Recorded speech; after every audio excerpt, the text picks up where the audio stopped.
We don't mean to be running late every single time. No. We do this intro, but it happens.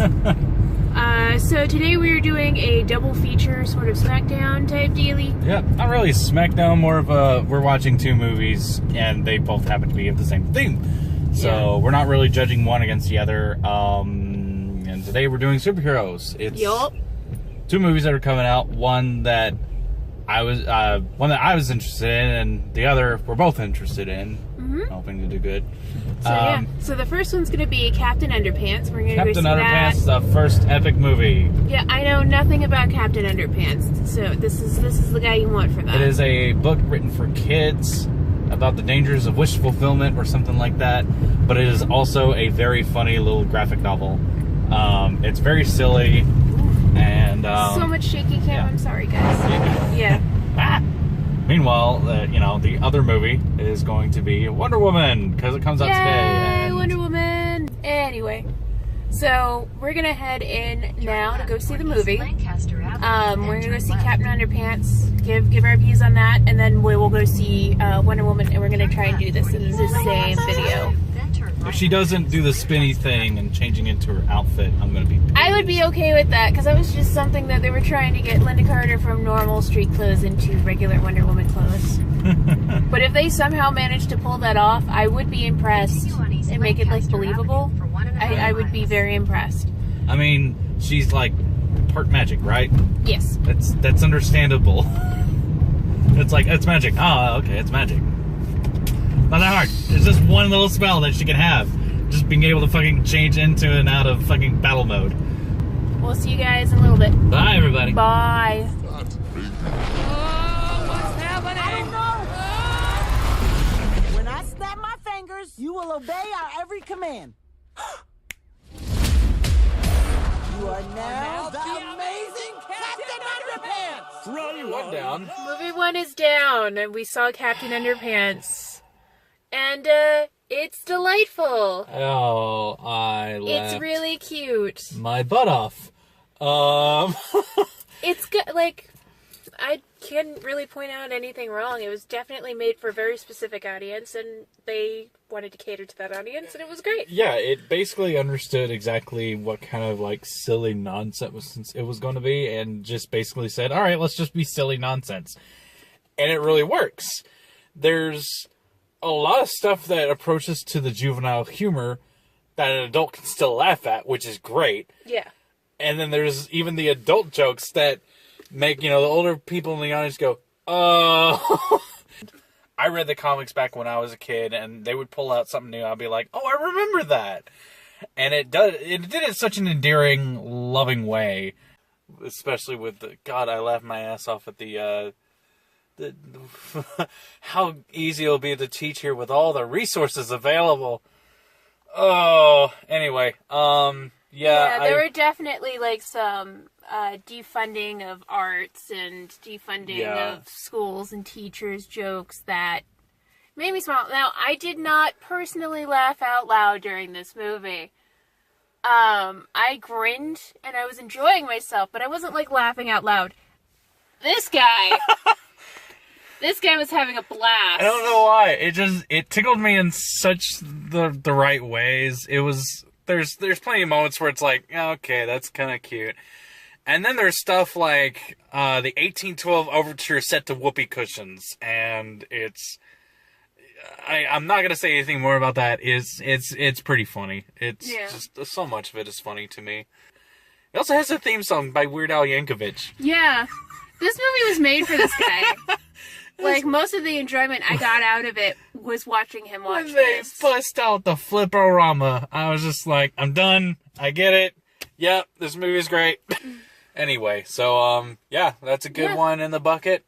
Next up is Wonder Woman, and she'll be the one to gush about that one next. And, of course, this has been a very... Wonder Woman being the one that has been weighed on my mind. And actually, one of the reasons I even started doing this show was because I wanted to be able to react to Wonder Woman. Whether good or bad, I wanted to be able to put my thoughts out there because that's a character that's very personal to me. My very first job was playing Wonder Woman at Six Flags, so it's a character that I have a lot of personal feelings on. So it's hard to stay subjective, but I'm going to try to. But yeah, Rotten Tomatoes has given it its blessing. Linda Carter has given it its blessing. Like, I can't... just don't fuck up, DC. This is the one that's gonna save you. I have yet to, in this new DC universe, I haven't really been able to enjoy any of the movies yet. So hopefully this is the one I'm able to enjoy. I also hope this movie's gonna be good. Yeah. So, because I mean, I don't want DC. I don't want any of your movies to suck, but you keep making them suck. Stop it. Stop it. That's all you have to do. Stop making sucky movies, and people will like your movies. We're gonna go get some food, and then we will see the movie, and then we will be back, and it'll probably be dark by then, so hopefully we'll be able to find some place with some light to review that bit. Yep. Alright? Or, we also have lights here. Well, that's true. Alright. Bye! Well, we'll be back. We'll be back! Yeah.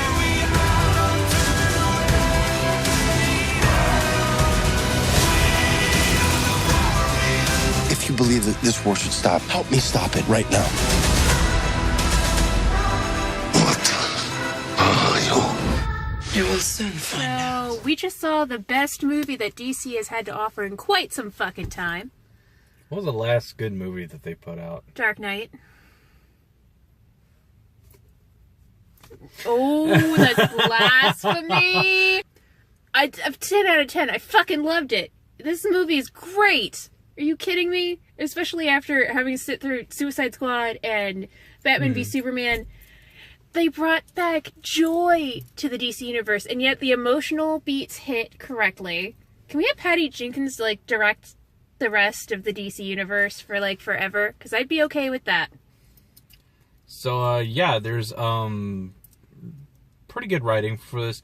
It's not, I'm just gonna say the writing isn't the greatest thing ever, but it is still pretty freaking good. In comparison to what we've had, I'd say it could hold its own with the Marvel movies. I mean, the Marvel movies aren't always that best written compared to the rest of the DC films. Yes, the writing is much better. The direction is much better. The action scenes, oh my god! The choreography, a lot of it is... I can see the action and the movement. It's wonderful. Yeah. This did a really good job, and I actually really appreciate the setting that they went with. World War I? The First World War. Because they actually do a tremendous amount of, setting in the first half of the movie or something like that. When you get to see England and how people are reacting to the war and everything like that. The people who are living around the place. They do a great job at that. It was really well done. Gal Gadot is amazing as Wonder Woman. I think, I can't even think of anybody else other than Linda Carter who's capable of playing her at this point. She was amazing. Okay. Steve Trevor, Chris Pine is Steve Trevor. I usually, when I see him, I just see Chris Pine, and it's a little annoying. Yeah. He disappears into the role of Steve Trevor here, I felt.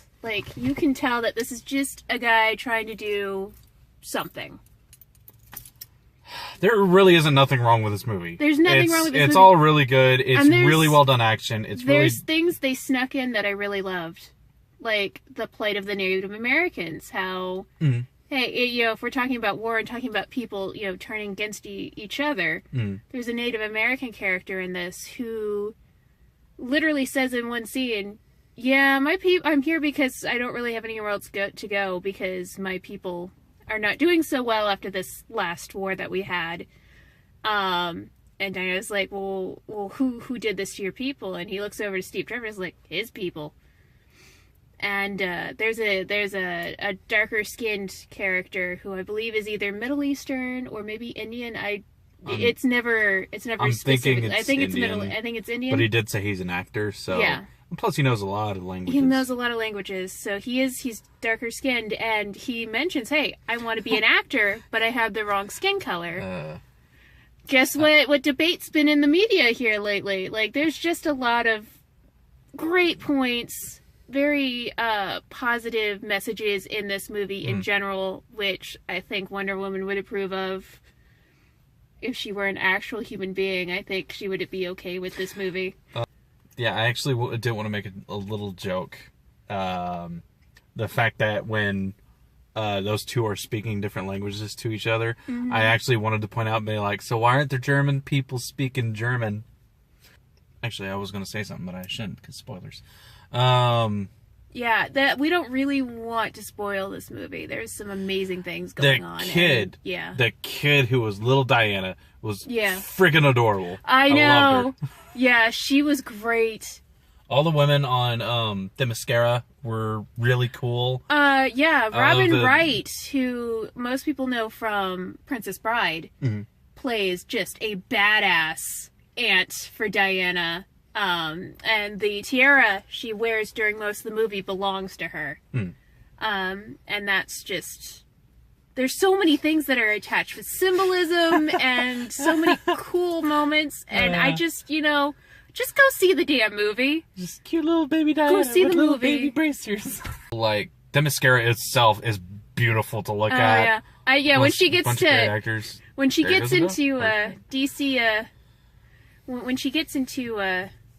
the DC grim and gritty DC world after being in Themyscira, she immediately says, "It's ugly." Welcome to jolly old England, and I'm like, yeah, actually that makes sense.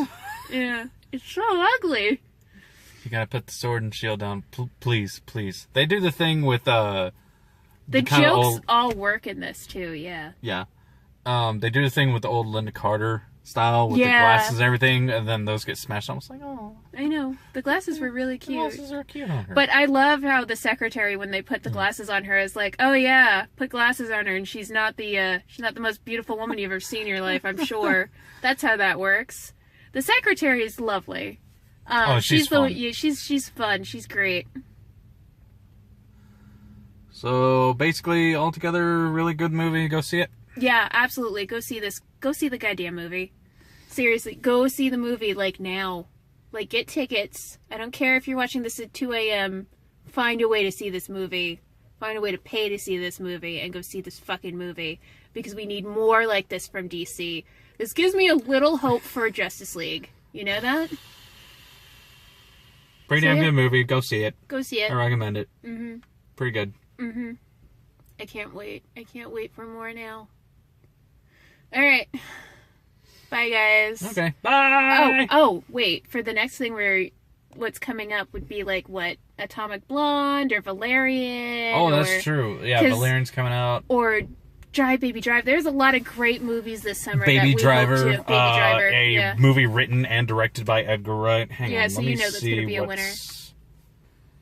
Oh, next week is The Mummy, if you want to do that. I want to do The Mummy. That looks amazing. No, the Dark Universe is going to be great. Yeah! The Tom Cruise screen. Right. So, next time on Amy Loves Bad Movies, we may actually have a bad movie for you. Please don't use We'll see. Please don't use the trailer they use for it, where they just play that one riff from the fucking song that I like. No, we'll use the one where Tom Cruise yells. Screams like a little girl. Like a little girl. You just need those 5 seconds. And everyone will know. Alright, guys. Where's Brendan Fraser? We'll see you later. Okay. Bye, everybody. Bye. Oh, it's been a long day.